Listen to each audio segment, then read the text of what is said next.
Assalamualaikum warahmatullahi wabarakatuh. Bismillahirrahmanirrahim. Alhamdulillahilladzi an'ama alaina binikmatil imani wal islam. Wassalatu wassalamu ala khairil anam wa ala alihi wa ashabihi ila akhiril ayyam, amma ba'du.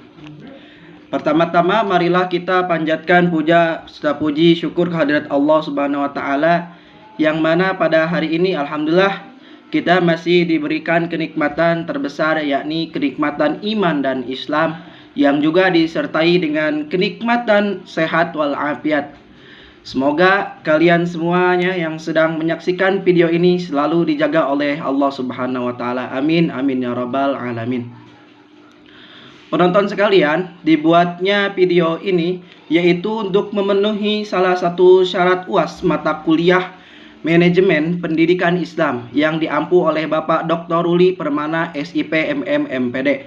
Nah, baiklah penonton sekalian, di sini saya akan sedikit memaparkan tentang manajemen pendidikan Islam, dan di sini saya akan menyampaikan beberapa poin yang akan saya sampaikan pada video ini, yaitu ada pengertian manajemen pendidikan Islam, kemudian yang kedua adalah fungsi dari manajemen pendidikan Islam, yang ketiga yaitu ciri-ciri dari manajemen pendidikan Islam.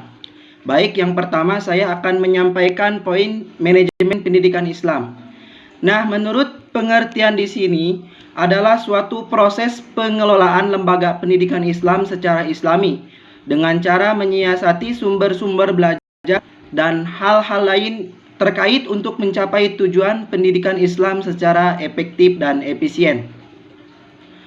Nah, dari makna ini selanjutnya memiliki implikasi-implikasi yang saling terkait membentuk kesatuan sistem dalam manajemen pendidikan Islam.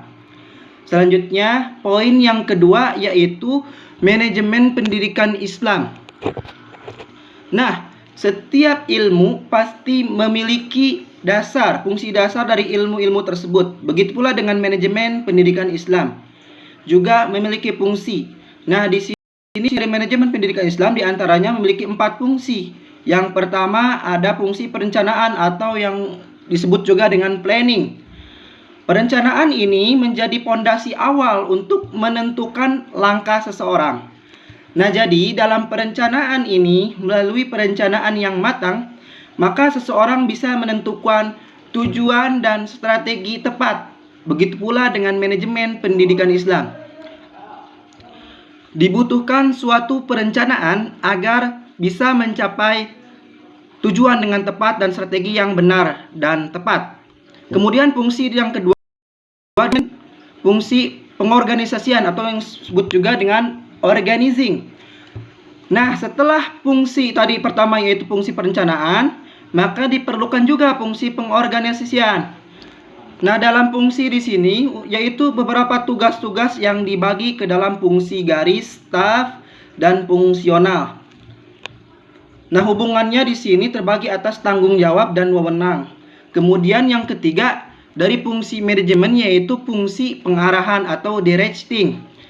Nah, dalam manajemen pendidikan Islam, fungsi pengarahan menjadi proses pembimbingan dengan menggunakan prinsip-prinsip religius kepada rekan-rekan kerja, sehingga orang tersebut mau melaksanakan tugasnya dengan sungguh-sungguh dan bersemangat, serta keikhlasan yang sangat mendalam.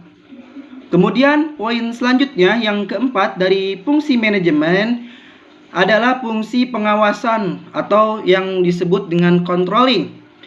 Nah, dan pengawasan terhadap segala hal yang dilakukan oleh setiap anggota organisasi. Dan di sini dilakukan untuk dapat diarahkan ke jalan yang benar sesuai tujuan.